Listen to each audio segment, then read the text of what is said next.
Oh yes, breaking news. Lagos man suspends wife for committing adultery and appointed immediately side chick to be sole administrator. Meanwhile, other wives have been committing adultery in the north and the husband refused to suspend them. Now, let's come out straight. It's no longer news that the president of Nigeria, President Tinubu, has suspended the governor of Rivers State, deputy, and the House of Assembly, the honorable members. President have suspended them. Now, before I continue, I'm not here to talk politics. Irrespective of political difference, it's not my business. I'm here to talk law. That is my concern. Fine. I have read from different places, people reading, section 306, 305 says this. In all of this, what matters most is what is the condition saying? The letter and spirit of the law. The letter and spirit of the law. That is what matters. The letter and spirit of the law. What is the condition saying? What is the letter and spirit of the law in regards to this issue at hand?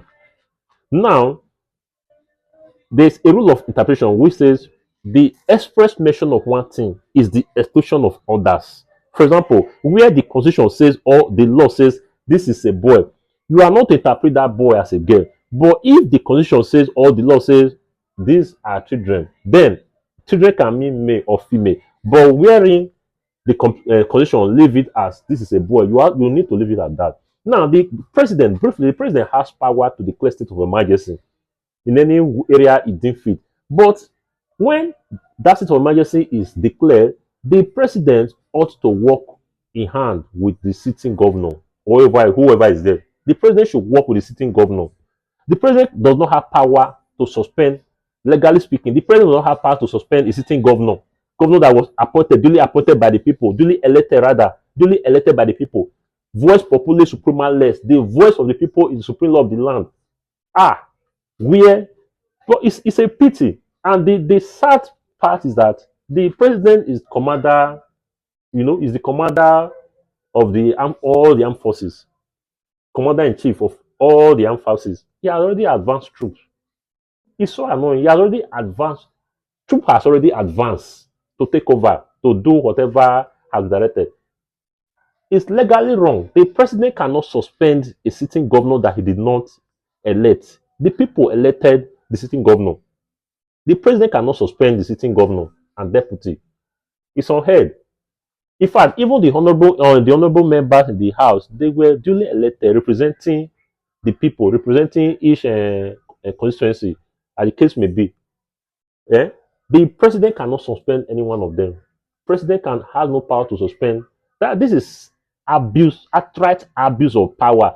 Is it that it's abuse of power, or the people advising president are advising him wrongly? What is all this? Now, the only way for the sitting governor to, the only option for the sitting governor to do now is for him to run to court. And I'm very sure that the court will interpret these sessions clearly, because the world is watching. The world is watching. Governor Fubara should not fold his arms. He should do the needful. The world is watching. On a more serious note, this nonsense has to stop. Declare state of emergency if you want to declare, but you cannot suspend the sitting governor. You cannot do that. The law does not permit you to do that. The law does not permit you to do that. The authorities are there. Nobody's above the law. Nobody is. Nobody. Not even the president is above the law. Please, let's do well to always respect.